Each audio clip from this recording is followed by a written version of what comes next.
The state of Florida has miraculously only reported 46 COVID deaths over the previous week.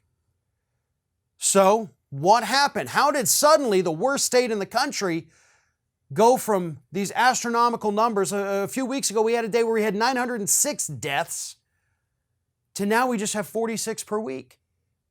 Well, the answer came from a new Miami Herald investigation that revealed that after Florida had those huge number days, they decided to just change the way they reported the numbers to make it appear that Florida was on what they're calling a downslope.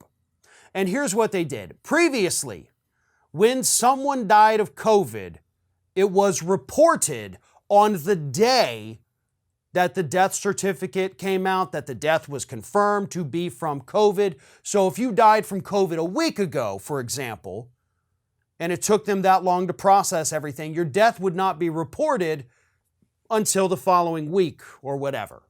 So your death may have happened a week ago, but it would be reported today when the official numbers came out. But what Florida did was they said, nope, from now on, we're going to report the deaths on the day that they happen, but we're not going to report them on the day that they happen until after all that time passes and everything processes. So on a day like today, we may only have 20 deaths because maybe that's what came through on this day. But a week from now, go back and look at today, and they will have readjusted the number even higher, because all the death certificates and everything would have come in, and so they would go back and reinflate the day the people died. Now, I hope I explained that clearly enough. The deaths in the state of Florida have not gone down. What our Republican-controlled government is doing here is trying to make it appear that our daily numbers have gone down so that when everybody reports on them that day, oh, looks like Florida's doing great. Okay, moving on. Then they'll report the next day and the next day. They're not going to go back. The media is not going to go back and check the readjusted numbers 2 weeks from now. And the Republican government down here knows that. That's why they're engaging in what's being called a statistical sleight of hand. They're not necessarily covering up the deaths. They're not reporting them. They're just changing the way they're doing it because they know that the public isn't paying attention.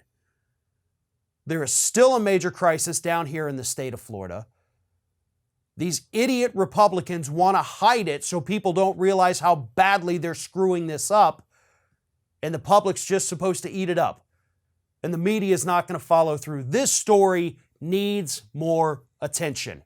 People need to understand what's happening, because I promise you, if Florida's successful with this, other Republican-controlled states are going to follow suit.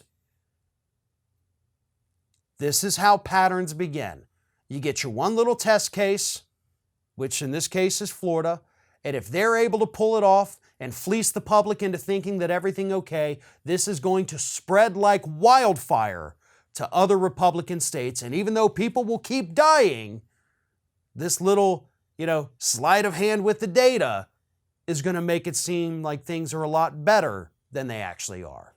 If you can't get enough Ring of Fire, we encourage everyone to subscribe to our channel for fresh video content 7 days a week. And for even more from me, you can follow me on all social media outlets, Twitter, Facebook, and Instagram @FairandBalanced.